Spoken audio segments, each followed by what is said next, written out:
Hey y'all, welcome to Self-Care Sunday. This week I'm sharing free skincare tips that I've learned actually throughout quarantine and I'm super excited to share. But before I begin, whether you're on my blog or on my YouTube channel, be sure to subscribe so you don't miss new content.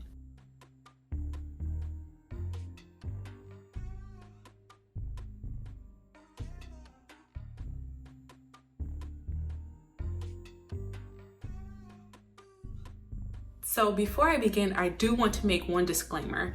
I'm sharing these free tips because good skin, which is healthy skin, is important to me. And I just want you all to know that I am not an esthetician, I'm not a dermatologist, but this is information that I've learned from estheticians and dermatologists, and I'll be sure to tag them below.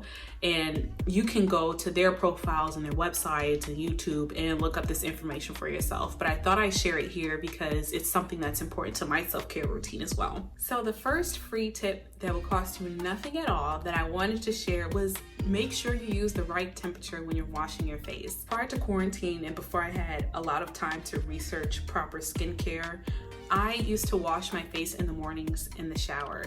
Crazy, because I use scalding hot water when I'm showering. So that apparently is really bad for your skin because it can be inflammatory. I have very acne prone skin. I can break out like that with absolutely no effort. So for me, that's really bad because the hot water just dries your skin and it's not good for acne and pimples that you may be dealing with. So when you are washing your face in the morning and in the evening, just make sure you use cold water. I started doing that pretty early on in quarantine and it helped immediately. I saw that my acne wasn't as puffy and swollen looking, and I don't know, I think it just helped tremendously more than any other product or face wash, serums helped. It was definitely that switch from hot water to cold water that helped my skin look better and feel better as well. So the second tip that is absolutely free is to use your facial cleaner for 60 seconds. So when I was looking up skincare, I read this tweet from Nye, who's an esthetician, and I'll be sure to tag her below.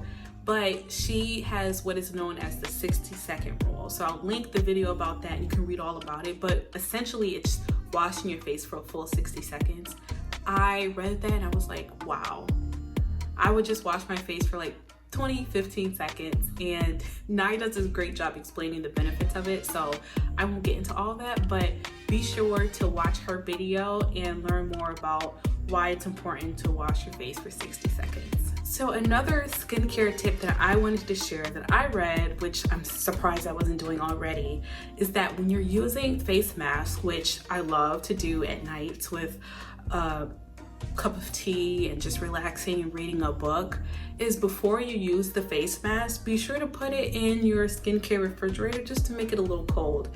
This is very calming. I don't know if you've ever done this before, but when you have like that cold mask on your face, it just feels very relaxing, which I was very surprised at. I think sometimes we associate calm with the hot water, so like hot showers and hot baths, but for me, putting the cold mask on my face after washing with cold water just helps me to unwind at nights, and I feel calmer when I have the mask on. It's a little cool and it just soothes everything and helps put me to sleep. Finally, the last free skincare tip that I just wanted to share that I learned from estheticians and dermatologists is to not let your face air dry after you wash it. So what I've learned to do is just to pat it dry and leave it a little damp before you start to apply your toners and other products. So then that way your skin isn't trying to pull the water from your face and it just has a nice layer of moisture to start applying your products as well. So y'all, that's it. Like I said, I just wanted to share a few skincare tips because